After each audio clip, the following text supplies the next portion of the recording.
Preview. John Dowd is leading President Trump's legal team.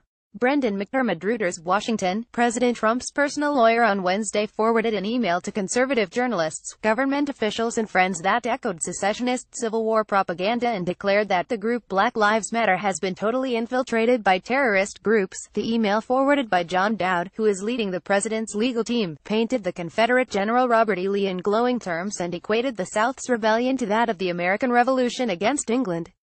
Its subject line, "The information that validates President Trump on Charlottesville," was a reference to comments Mr. Trump made earlier this week in the aftermath of protests in the Virginia college town. "You cannot be against General Lee and be for General Washington." The email reads, "There literally is no difference between the two men." The contents of the email are at the heart of a roiling controversy over race and history that turned deadly last weekend in Charlottesville, where white nationalist groups clashed with protesters over the planned removal of a statue of Lee.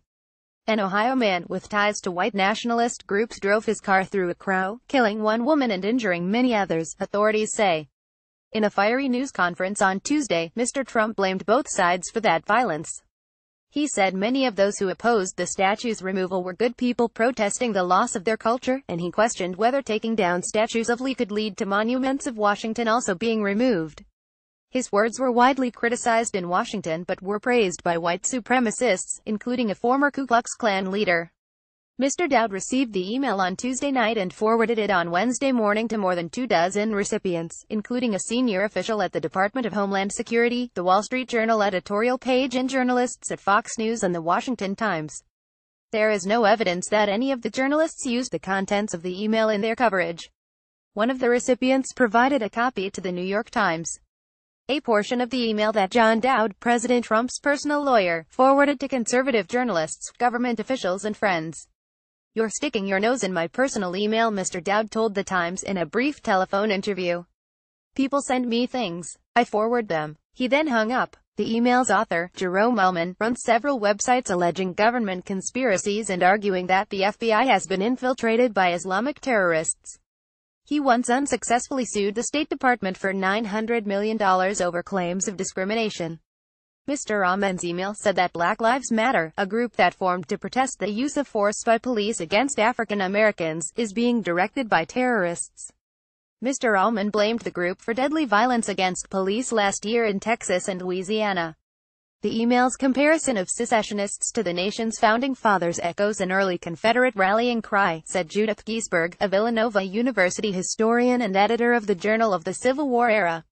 "Washington's face appeared on Confederate money," she said, "and secessionists were eager to place their rebellion in the context of the American Revolution. The first states to secede drew a straight line back to the Revolution," she said in a telephone interview. "They said they were the inheritors of this revolutionary tradition that traces back to Washington." Mr. Ullman listed several reasons Lee is no different from Washington. Both rebelled against the ruling government, the email reads, adding, "Both saved America." Mr. Ullman, who is black, said in his email to Mr. Dowd that the protesters should go back to the ghettos and raise their children and rebuild places like Detroit. In a telephone interview, Mr. Ullman said he sent the email to follow up on a phone call he had last week with Mr. Dowd. He said he had called to offer damaging information about James B. Comey, the former FBI director, and to provide other information about the Justice Department's ongoing investigation into the Trump campaign. Mr. Ullman said he hoped Mr. Dowd would circulate his email. "I was hoping it would get in the hands of President Trump. I quite frankly hope he would review it right now because his presidency is on the line," Mr. Ullman said in the interview. "I don't believe the president is getting the correct advice or proper information. Someone reading what I sent to Dowd will view Robert E. Lee differently." There is no evidence that Mr. Dowd sent the email to Mr. Trump. Other recipients include Washington lawyers and members of Mr. Dowd's family. Mr. Dowd circulated the email hours after the White House issued its own talking points to Republicans defending the president. "The president was entirely correct. Both sides of the violence in Charlottesville acted inappropriately, and bear some responsibility," the White House said.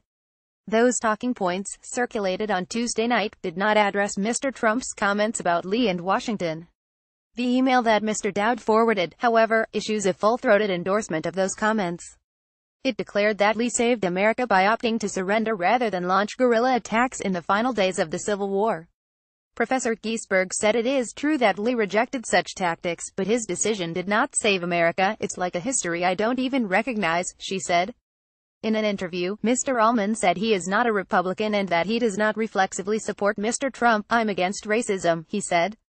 Mr. Ullman said that he had also provided information about the FBI to the office of Representative Devin Nunes of California, the Republican chairman of the House Intelligence Committee. An email Mr. Ullman provided to the Times showed that he had been in communication in March with Mr. Nunes' office. There is no evidence that Mr. Nunes circulated that email. Kitty Bennett contributed research for this report. A version of this article appears in print on August 17, 2017, on page A16 of the New York edition with the headline "Trump Lawyer Spreads Email with Secessionist Rhetoric."